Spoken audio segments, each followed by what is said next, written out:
worlds have ravaged on for far too long, changing history forever. A new kind of soldier has risen from the ashes of the old world, and they will battle for what's left of the new one. Opportunity is everywhere. There are no more rules. This is the age of mercenaries, a brand new era of World of Tanks. Well, that was rather dramatic, wasn't it? Hello, I'm RetroJules.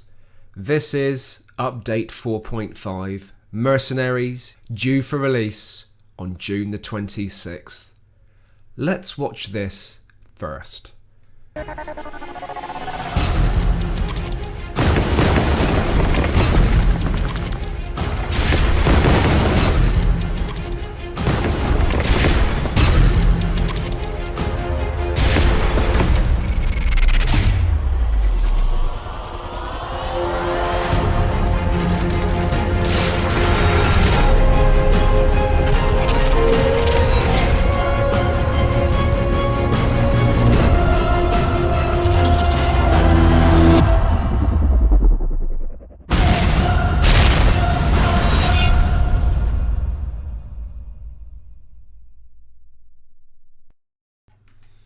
Get ready to experience the next evolution of World of Tanks on console. In a world worn down by endless war, where old allegiances mean nothing and everyone is out for themselves, what can you do but be your own hero? World of Tanks Mercenaries is the game's biggest update ever, and welcomes players into an alternate reality governed by disorder. Mercenaries introduces an armoury of powerful vehicles made from parts scavenged from different tanks. The entirely new mercenary nation, revamped maps ravaged by war and time, a revised user interface, and an epic story campaign to introduce players to Mercenaries' universe. All new vehicles will be earnable through the new contract system and come with unique mercenary crews who are fully trained and built for survival. Be your own hero. An epic new story campaign provides the jumping in point for the world of Mercenaries, featuring the story exclusive Trinity tank. The Heist is an action-packed tale of espionage, nuclear tensions and tank battles, and sees a motley crew of mercs taking on the combined might of the world's biggest superpowers. The Mercenary Nation, Tech Tree and Vehicles. A new nation will be introduced with Update 4.5, comprised of hired guns without any national loyalties to speak of. New tanks are made up of parts scavenged from different vehicles and brought together to create something truly original. 5 mercenary vehicles will be available at launch, and even more on their way in the weeks and months to follow.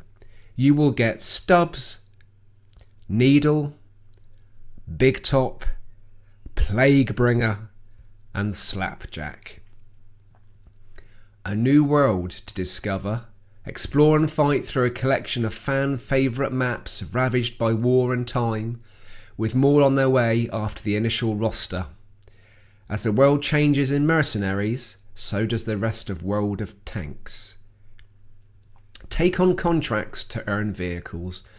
Mercenary contracts present a new way to earn elite tanks in-game. Complete contracts to earn powerful new war machines to use in online multiplayer battles. If you can't wait to earn your tank, you can buy out the contract at any time to access the rewards more quickly. Get the crew together.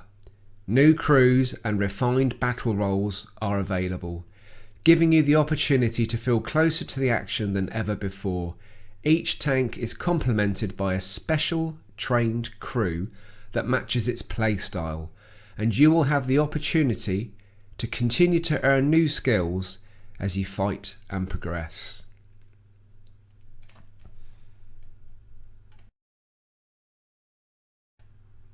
Well, that all sounds very different and very interesting. I read that straight off the website, so you guys are completely up to speed and you don't have to read it. But if you want to go over what I just said in more detail, which is exactly the same because I read it off the script, then just go to console World of Tanks and have a look for yourselves. This feels like a different game completely. Wargaming are very excited about this. I've been trying to get information early on this and they were having none of it, not even a little snifter so I could make a video.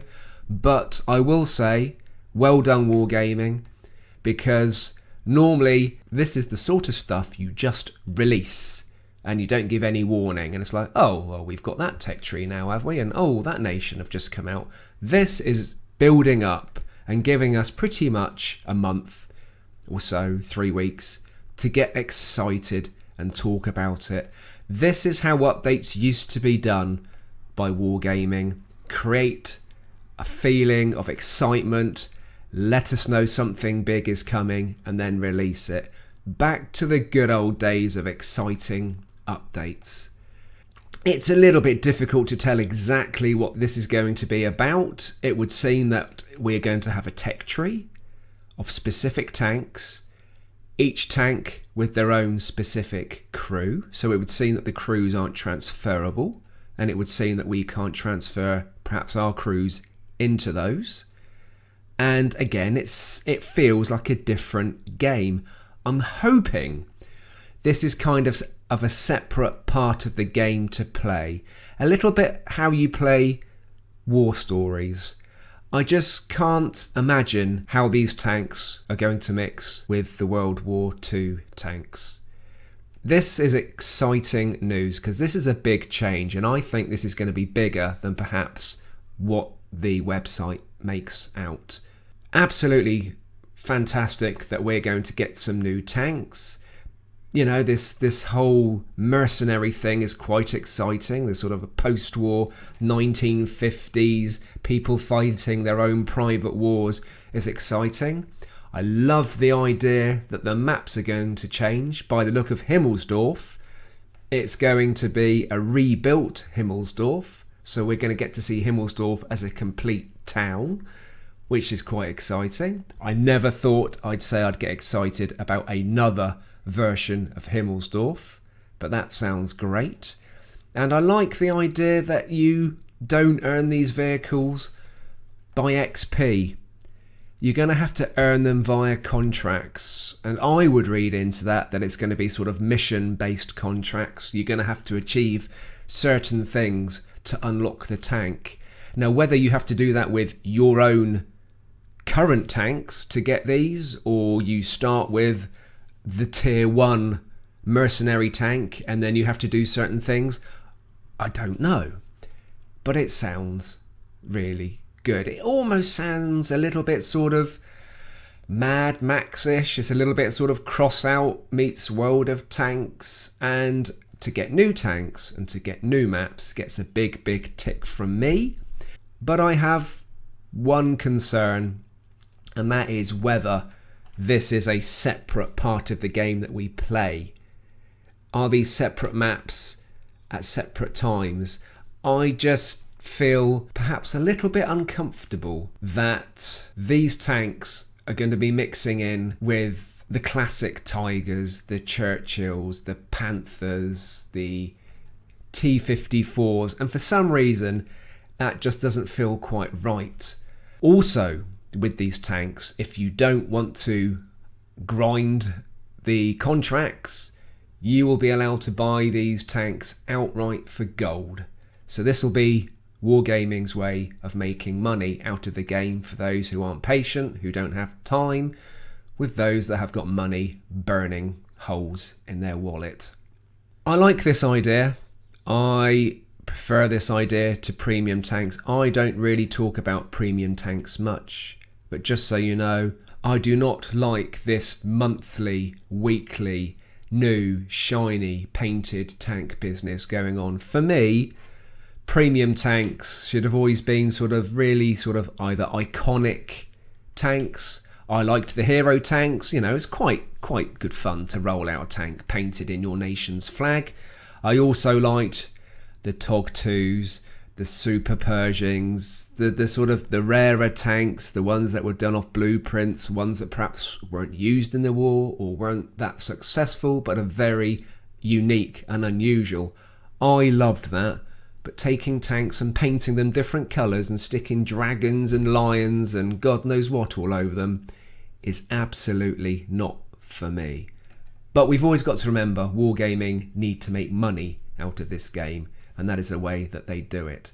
I hope this is going to digress and come away from reskin premium tanks, and it's going to give us some very different, cobbled together Mad Max style tanks, if you like, but they're going to be completely different, and you know, hopefully they're not just going to look like a Panther tank painted in black and gold.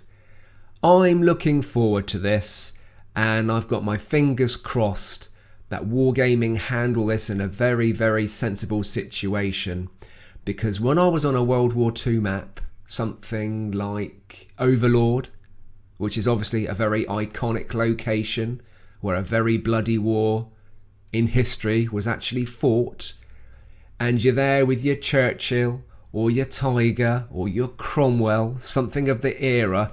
That was what the game was about for me.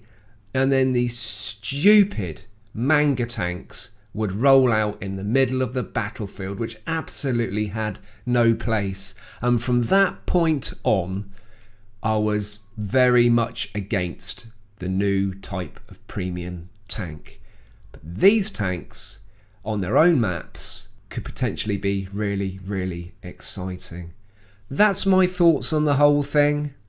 This is something big, something to look forward to, something the game needs, because it's very difficult to say, well, okay, if they mix these tanks in with the World War II tanks, it doesn't feel quite right.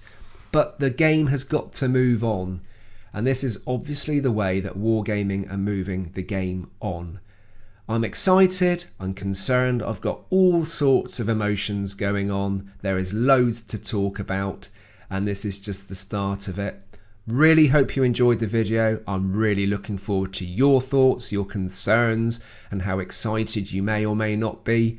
Do let me know in the comments. Write chapter and verse if you like. And of course, don't forget, on my Xbox club, RetroJules World of Tankers, come and join that. Put the threads on there and we can all talk about it together within our own club. In the meantime, keep safe, keep tanking, and I'll see you soon.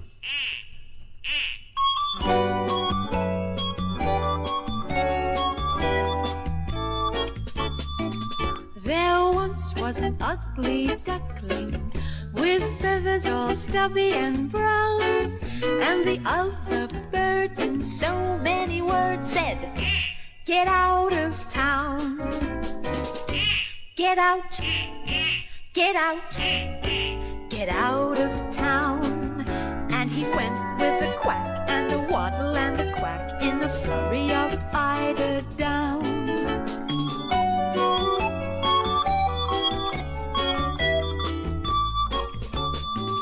That poor little ugly duckling went wandering far and near, but at every place they said to his face, "Now, get out of here. Get out, get out."